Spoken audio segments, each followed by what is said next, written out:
dan menasehati kami. Mereka katakan kepada saya, uskur rabbak, syukuri nikmat Allah. Kamu belajar pertama dengan imam muhaddis langsung, Muqbil Al-Wadi'i, yang dikatakan oleh Imam Ibnul Utsaimin, huwa imamun imam, dia imam muhaddis. Dan bahkan berkata Ibnu Baz, di saat ditanya, saya ingin menuntut ilmu di Saudiyah, dari mana kamu? Dari Yaman. Kalau kamu dari Yaman, cukuplah di Yaman ada Imam Al-Wadi'i, kenapa mesti ke Saudiyah? Maka orang ini mengatakan kepada kita, bersyukurlah kamu duduk dengan imam muhaddis dan pelajaran dia di ilmi rijal setiap hari di Sahih Al-Bukhari, di Sahih Muslim, di Sahih kitabnya Sahihul Musnad mimma laysa fi sahihain. Semuanya berhubungan dengan ilmu rijal. Maka setiap hari kita dicekoki ilmu rijal. Maka kalau tidak pandai ilmu rijal, maka sangat sayang sekali. Dan ilmu rijal, ilmu mengetahui bagaimana sanad sahih ataupun dhaif. Dan kita bersyukur pada saat itu diingatkan oleh orang ini, karena di sana di tempat-tempat lain selain dari Dammam mungkin mempelajari kitab Sahih Al-Bukhari namun tidak dengan sanad, disunat sanadnya, ataupun mempelajari Sahih Al-Bukhari, hei jelis sawa malak hakada. Maka kadang-kadang juga mempelajari Sahih Al-Bukhari namun tidak mengetahui sanadnya, langsung dibaca saja haddatsana fulan an fulan an fulan an Abi Hurairah, baru mensarah hadis. Maka Syekh kami Muqbil memberikan pengetahuan tentang ilmu rijal. Maka setiap hari kita mengetahui ilmu rijal. Kalau dibaca Sahih Al-Bukhari ada 5 sanad, ada 6, kadang 4, seperti sekarang 4. Dan kemudian ba'dal maghrib membaca Sahih Muslim, ba'dal asar Sahih Al-Bukhari, kemudian Sahih Muslim di maghrib. Dan juga di pelajaran siang kitabnya dia Jami'us Sahih mimma laysa fi sahihain. Maka berapa ilmu rijal yang kita dapati. Maka bersyukur kepada Allah atas apa yang diberikan oleh Allah kepada kita dan oleh Syekh kami rahimahullah. Dan itu yang kami sekarang alhamdulillah ada padanya, sehingga kita bisa mentahqiq hadis. Ini hadis yang sahih, ini hadis yang dhaif, di antaranya dari ilmi rijal. Maka kalian bersyukur di sini, dan mulai dari kecil kalian mengetahui siapa Abul Ahwas, Salam ibnu Sulaim, siapa Musaddad, Musaddad ibnu Musarhad, ibnu Musarbal, ibnu Mustawrad. Dan apalagi tadi kalian menghafal Sahih Al-Bukhari dengan sanadnya. Maka setidaknya tadi kalian membaca sanad-sanad mulai dari Wasil, mulai dari Ma'rur, Al-Ma'rur, sanad-sanad yang mungkin jarang diketahui. Maka kalian menghafalnya, dan telah kami berikan bagaimana keadaan mereka dari ilmi jarh wa ta'dil dan nisbatnya kemana, dan dia di tabaqah berapa. Maka ini kenikmatan yang besar yang ada pada kalian yang harus kalian syukuri. Maka jika kalian mensyukuri seperti ucapan Allah, la in syakartum la azidannakum, jika kalian bersyukur kepada Allah, pasti Allah akan menambahkan more and more again nikmat kepada kalian. Tidak akan lama lagi kalian, beberapa tahun, kalian akan diberikan ilmu hadis oleh Allah. Dan ilmu hadis disebutkan oleh Imam An-Nawawi dan yang lainnya asraful ulum, ilmu yang paling mulia. Kenapa? Karena pertama dia ilmu yang keluar dari perbuatan dan lisan Nabi Muhammad sallallahu alaihi wasallam. Yang kedua sunnah, yang merupakan landasan dari ilmu hadis, ujung-ujungnya mengetahui sunnah. Maka sunnah Nabi itu masuk kepada berbagai ilmu. Maka jika kamu menjadi seorang muhaddis, berbicara tafsir Al-Quran, berbicara dengan sanad-sanad yang sahih. Telah sahih dari Qatadah, dari jalan Bishr ibnu Mu'ad an Yazid an Sa'id an Qatadah. Telah datang dari Abdurrahman ibnu Zaid ibnu Aslam dari jalan Yunus ibni Abdil A'la dari Abdullah ibni Wahab dari Abdurrahman ibni Zaid ibni Aslam, dan telah datang dari Mujahid dari berbagai jalan, dari Warqa, dari Ibnu Abi Najih, dari Mujahid, sahih. Maka kalian akan berbicara dengan tafsir yang sahih. Dan jika kalian berbicara dari ilmil aqidah, saya meyakini di hari kiamat akan begini dan begini. Dalilnya kama tsabata fi Sunan Abi Daud dengan sanad yang sahih. Seperti contohnya kemarin, saya meyakini di hari kiamat kelak ijlis sawa, maka akan ada orang yang mempunyai 99 gulungan dosa-dosa besar, namun dia mempunyai amalan tauhid, maka diampuni oleh Allah dan diselamatkan dari api neraka. Saya yakini bahwa hadis ini hadis yang hasan karena mengetahui sanadnya. Begitupun di ilmu fiqh terjadi khilaf antara Imam Abu Hanifah dan Imam Asy-Syafi'i dan Imam Malik dan Imam Ahmad dan Imam Laits ibnu Sa'ad dan Sufyan Ats-Tsauri, dan berkata Az-Zahiriyah yang dipelopori oleh Daud Az-Zahiri dan dipopulerkan oleh Ibnu Hazm begini dan begitu. Bingung, ini mana yang rajih? Karena tidak mempunyai jalan bagaimana tarjih. Jika kamu seorang muhaddis, lihat mana sanad-sanadnya yang sahih. Ternyata semua ucapan yang khilaf tadi, sanad yang sahih ada pada Imam Asy-Syafi'i, maka qaul Imam Asy-Syafi'i menjadi hujjah, dan itu yang kalian pilih. Maka seorang muhaddis masuk kepada ilmu fikih dan memahami fikih dengan keyakinan yang benar karena hadis-hadisnya sahih. Maka tidak kembali kepada madhab yang dia ikuti. Maka yang mengikuti madhab miskin, dalam permasalahan ini dia madhabnya Syafi'i, ya sudah. Dalam permasalahan ini yang rajih Imam Asy-Syafi'i, permasalahan itu yang rajih Imam Asy-Syafi'i, permasalahan ini yang rajih Imam Asy-Syafi'i, karena saya madhabnya Syafi'i. Namun orang-orang muhaddisun, muhakkikun, kadang-kadang dalam permasalahan bab yang pertama dia rajihkan Syafi'i karena dalilnya sahih. Kemudian di perkara yang lain dia rajihkan Imam Malik, gurunya Syafi'i, dan ucapan Syafi'i marjuh karena yang sahih dalil Imam Malik.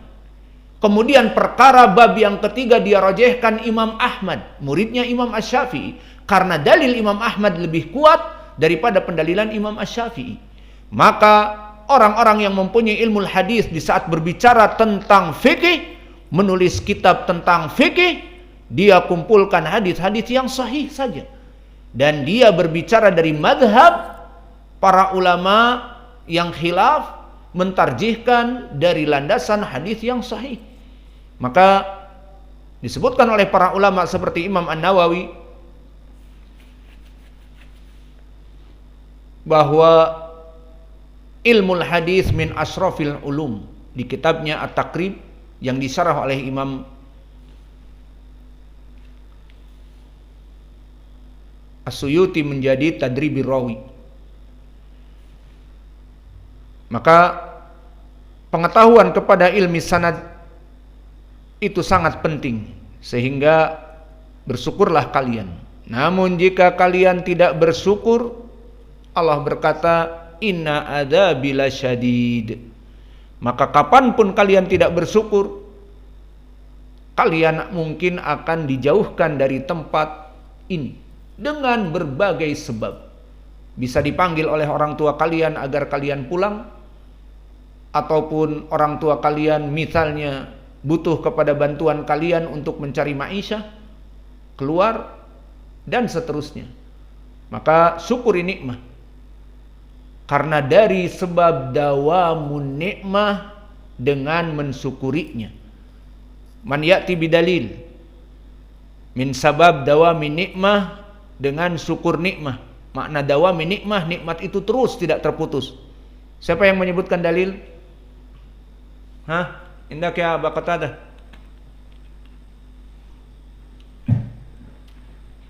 Kama inda Bukhari an Abi Hurairah fi qissati Bani Israil, salah Bani Israil. Taib. Hadis yang panjang tentang 3 orang Bani Israel, yang mana mereka dalam keadaan asla, botak, dan dalam keadaan abros, albino, dan dalam keadaan a'ma, buta, yang mana mereka diuji atas kemiskinan, sukses. Kemiskinan mereka dan penderitaan mereka sukses. Apa? Dijadikan mereka kaya raya, jaya raya. Maka datang suatu hari malaikat kepada mereka yang botak dari kisah Bani Israel, namun disahihkan oleh Nabi. Maka boleh mengambil hadis Israiliyat, tapi dengan catatan disahihkan oleh Nabi yang mengisahkan mereka, maka ini baik. Maka orang yang botak dikatakan diturunkan malaikat untuk memberikan hadiah kepada mereka. Wahai orang yang botak, apa yang kamu inginkan? Rambut yang bagus. Maka diberikan rambut.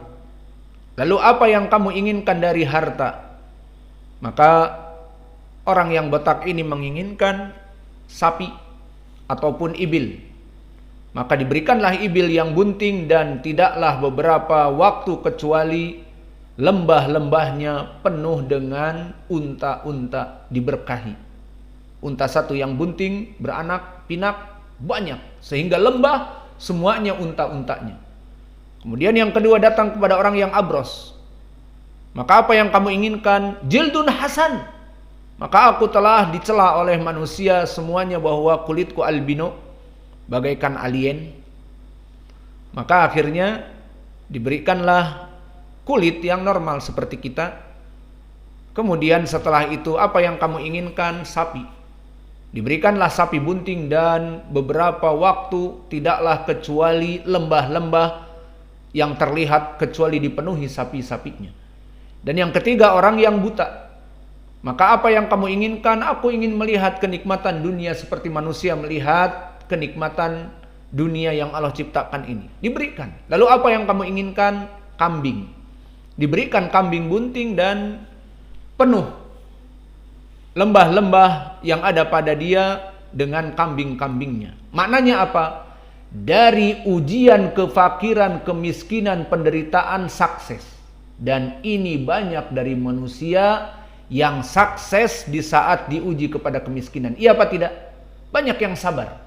Kecuali mereka yang instan, malah datang ke Gunung Kawi ataupun melaksanakan pesugihan dengan tuyul, ataupun pesugihan dengan kuntilanak ataupun Pontianak.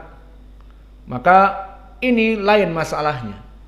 Maka kebanyakan orang di saat diuji dengan kesabaran, sakit atau miskin, lapar, kebanyakan sukses. Namun berapa manusia yang jatuh terjungkal di saat tadinya fakir, kemudian diberikan rizki. Tadinya tidak mempunyai apa-apa, sekarang rizkinya meningkat. Itu yang banyak jatuh. Berarti apa? Jatuh manusia dari ujian kesyukuran. Di saat tadinya tidak mempunyai apa-apa, maka dia belajar dan dia melaksanakan apa yang dibutuhkan di dalam syariat. Maka akhirnya Allah berikan kekayaan. Maka setelah kaya tidak belajar lagi. Setelah kaya banyak dari meninggalkan syariat-syariat. Ini kebanyakan dari manusia. Maka Allah berfirman apa di Al-Quran? Innal insana ladzalumun kafar. Sesungguhnya kebanyakan dari manusia mereka itu zalim kepada dirinya dan kufur nikmat. Dan inilah dari kaum Bani Israel yang dulu dan kaum muslimin di zaman now.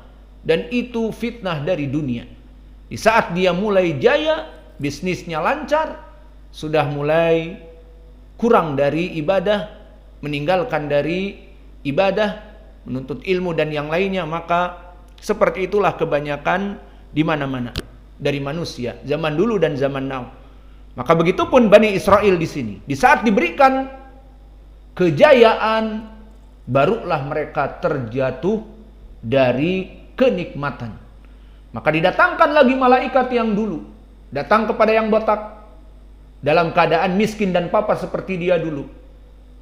Wahai orang yang botak, aku ini adalah orang musafir yang terputus, tidak mempunyai apa-apa. Maka aku meminta kepadamu dari apa yang Allah berikan. Orang yang botak dan orang yang albino semuanya tidak mau memberikan apa dari sedekah untuk mensyukuri nikmat. Padahal orang ini telah mengatakan, aku terputus dari safar, minta dari satu ibil ataupun satu baqarah. Maka tidak diberikan. Diingatkan oleh malaikat ini bahwa kamu dulu fakir, sama seperti aku, dan kamu dulu makan mempunyai penyakit, Allah sembuhkan.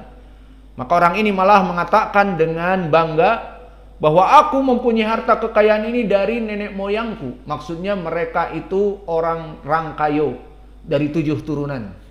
Memang orang-orang kaya. Bohong. Akhirnya diambil oleh Allah apa yang ada pada mereka. Kembali kepada penyakitnya dan kembali kepada kefakiran. Maka syahidnya di sini datang kepada yang buta dan sama